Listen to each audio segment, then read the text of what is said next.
Good morning, everybody. How are you all doing today? Wednesday, midweek. We survived midweek. It's a bit better weather today. It's sunny, shining, blue sky. So we like that. We like that vibe. Now, I thought I'd do my little chat. I do like my little morning chats, don't I? About spiritual, jealousy, something like that. Because yesterday, I read for a client, and morning Andrea, and you would think that in the spiritual world that everybody is supportive, everybody is lovely, everybody is love and light, and it's just not like that at all. And I've experienced that, other people have experienced that, and it's been going on donkey's years, because I know people that were in this business 20, 30 years ago had exactly the same thing, and they say, oh, I'm not jealous of you, no, but actually that's what it boils down to. So I had this lovely lady client yesterday, and we were talking about her spiritual pathway and what is blocking her from being this medium that she wants to be, and it boiled down to everybody else stopping her, trying to squash her, everybody trying to make her not feel good about her talent, whatever it was. And you just have to think, well, why would people do that? And these aren't clients of hers. The clients were happy. These are other mediums. And you think, if they were all good in their little world, they wouldn't really be bothered about what you're doing, for a start. But also they're trying to control. They're trying to make you feel not very good, because they're trying to just squash you. And the weird thing is, which I've learned on this spiritual journey, and I really didn't expect it when I first started out 15 years ago, really could have knocked me over with a feather. I really didn't expect people to be so vile, actually, spiritual people be so vile. But it's got to boil down to jealousy, I think, because otherwise why would they bother if they were all happy and content in their own little world? So it's a weird thing, and I know that so many other mediums have experienced it. Friends of mine have experienced it from someone or another, and you just think, wow, there is, one, when you work for spirit anyway, that jealous, I've never been a jealous person. It's an wasted emotion in my eyes, and right from being very young, I think I was about 14, 15 when my first boyfriend, and there was this jealous scenario, and I was like, do you know what? It's not worth being jealous, because if he's doing something with someone else, then he's not worth it anyway. And if he's not doing anything, then it's a wasted emotion. And I just had that in my mindset. So I've never ever, luckily, had that jealous streak come in me. And I would be happy for people to be doing things, that, especially working for spirit, that's what they want you to be doing. So it's a weird thing, and I remember when I first got on this pathway finding out that actually not everybody thinks the same. And it's such a shame, because, a lot of people preach this love and light, a lot of people preach that they're supportive and there's plenty of work for everyone, and there actually is plenty of work for everyone. But why do they try and do it? Why do people knock you down? And I'm hoping after the reading with this lady, I'm hoping that I was quite blunt with her. You have to take control of your own stuff. So it's you can't control other people. And if somebody's trying to make you, if they're trying to squash you, if somebody, this isn't just in spiritual work. This could be in any work that you're doing, whether you're a nail technician, whether you're, working in an office, bar, whatever. The minute that people see that they're winning and that they're squashing you, they're going to continue, because they're bullies and they're obviously not in a good place themselves. But when you start taking control and thinking, do you know what, I can't stop their actions, but I can stop how I react to them, I can change my reaction to them, that's when it falls flat.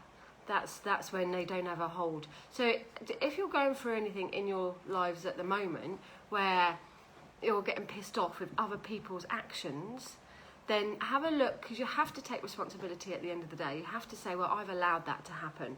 They might be pissing me off here or there, but I've let them do that to me. So have a little look as if you are pissed off with somebody, or you're fed up with how people treat you, but that you have to take that responsibility. And I think once you can take that responsibility of your own actions and how you deal with them, then you're in control of it. You're in control of it. I mean, people say shit about me all the time, other people, but obviously it's not true, and I don't care because it's not true, and it's definitely not affecting me because I'm not bothered about it, and because I don't, proof's in the pudding, and I don't react to it, so it falls dead. So when they just have their little funny 5 minutes, and that's their stuff, not mine. But when I spoke to this lady yesterday, I was really trying to encourage her to not let people squash her, and to be responsible for her own actions, how she deals with things, and how she's pulling off her pathway because of these vile spiritual people that are, I think, jealous. I don't know that. Obviously, I've only heard one side of the story. There's three, isn't there? There's one, your side, their side, and the truth in the middle. But as my client, I was giving her my guidance there, and that would be it. That would be it. To not let other people control how you deal with stuff. Work out your part in it and your responsibility in it, and then don't let. I mean, it is easy for me because I've managed it for a few years now, so it's easy to do. But so I get if you're new to it, and you're like, because she was quite. She was like, okay, she couldn't answer me back. You've allowed that to happen. And she's like, but wanted to blame someone else, but you can't. You have to take that ownership. So have a little think about who or what is pissing you off. That it is weird in the spiritual world that you do get this backstabbing. It is really, I mean, you get it in every environment. I get that. You get it when you work as a cleaner, you work in a shop. You get it in every environment, but it's just shocking when you get it in the spiritual world, because you really don't expect that from people. You really don't expect people to say nasty things or do nasty things. It's weird, but it does happen, because I guess they're all human there, and obviously it speaks volumes about them more than you. But you have to. This is where you have to take your responsibility, I think, and like either you're going to allow them to squash you and allow them to look like they're winning, or you're going to be able to take your own responsibility and be like, you know what off ducks back, the truth anyway. So I just wanted to share that with you this morning before we did our lives, because I just thought it was really sad that it is happening, and it's still going on in the spiritual environment, and I guess it will go on forever, because it's gone on forever, so it probably will be. But I just felt for her, really, that she's trying to do something for spirit, and people are trying to squash it. But hopefully, like I said, she'll be empowered now to take back control and to not let others. Because all that will happen is that these bullies will just go on to someone else, it'll be yesterday's chip paper. They'll, once they realise they can't get anywhere, or they're not happy in their little world, then they just move on to someone else, don't they? That's just what they do. So hopefully, guys, I've inspired you somewhere there to think about try not to let people damper you or piss on your fire of any kind. Let yourself just ride through things, and be aware of your own actions, your own actions, how you deal with things. Be aware of that. Take responsibility of how you deal with other people's stuff, basically. Don't let it get to you. Okay. Thank you for listening to that. Now, let's have a little look at our cards for today.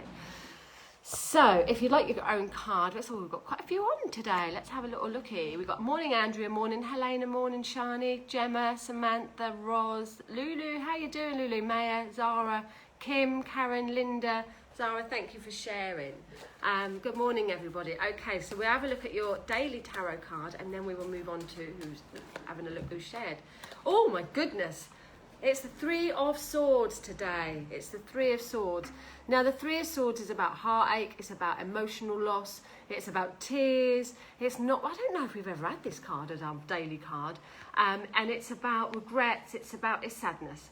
But what this card also brings in with it is release. So even though it's sad, even though things might be uncomfortable and emotionally difficult, it also brings that release with it.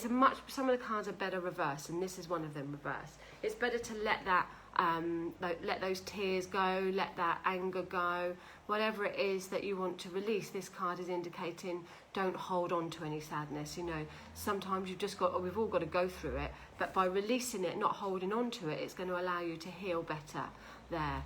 Now, occasionally this could come up in somebody's reading, and it might not be your stuff. It could be where you're hurting somebody else. It could be where you're causing the heartache as well. So, you know, we want to minimise that, don't we? We don't want to cause tears to anyone or hurt to anybody. So just have a little think about if there are some actions going on at the moment, maybe doing them. We've got the Leo still energy coming. No, we're into Virgo now. But do it with a little bit of love and kindness. Do it with a bit of softness there. But don't forget, this is only a minor card. So even though it is a bit of a shocking card, nobody likes to get this card, it is a minor card. So it indicates that it's not going to last. You know, it's going to be something that you can heal from, that you can work from. Now, sometimes this card can come in the form of operations and blood tests as well. It can come in to do with health matters as well. So it may not be literally emotional heartbreak that's going on. It could be something where you're looking for blood tests or operations in those areas as well. Kim says, goes almost with what you were saying to start with this morning. I know. How weird is that? I know. Emotional heartache. And feeling disappointed. I know, how bizarre. But like I said, this card has got the potential to heal. It's not going to last. There's normally a few months wrapped around this for me when this card comes up. It's mental, so it could be, you know, things that you're a bit sad in your mind, or things that you're regretting, or that you're just disappointed with in your mindset there. But it's a live reading, and that is the card that we picked. Let's hope we can get some better ones for you guys. Now, Zara, thank you for sharing. Zara, let's have a look at your card. Zara, you've got the walking away card. Now, this card indicates that you've had enough, that you're moving into different areas. You're thinking, I'm done with that. Maybe something hasn't worked out exactly as you thought it would. So you're now moving into different ways of being, different ways of thinking. You're walking away from what no longer serves you. This is a particularly good spiritual card because it indicates that you're leaving your material things behind and you're going in search of yourself. You're looking at things from a different level now, more on a spiritual, emotional level rather than a material level. It could be that you're just done with somebody and you're walking away, but this card says you've been thinking about it for a little while. It's been up and down for a little while now, and you're just, you know, you're done now. You're going to start to walk away and go in search of yourself. Or new ventures, new jobs, new life, whatever it is, Zara. So that's your little message there. Okay, guys, we're going to have a little look at our angel messages for today. To keep an eye on the time.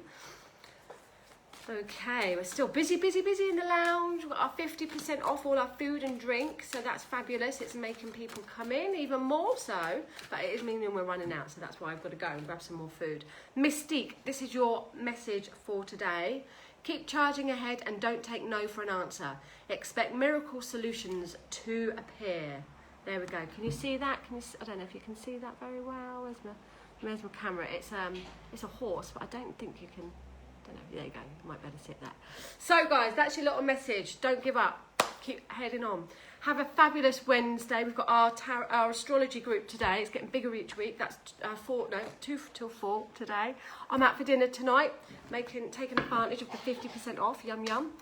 So I shall see you tomorrow morning. If you want to hop over to the Mystic River Lounge group in a moment, probably in about 15 minutes, then you can join Jem and myself there for our little morning live. Have a fabulous day, everybody. Take care. If you want to book a full reading, just message me in. I think I've got space in about 2 weeks' time. Take care. See you then. Have a good day. Bye.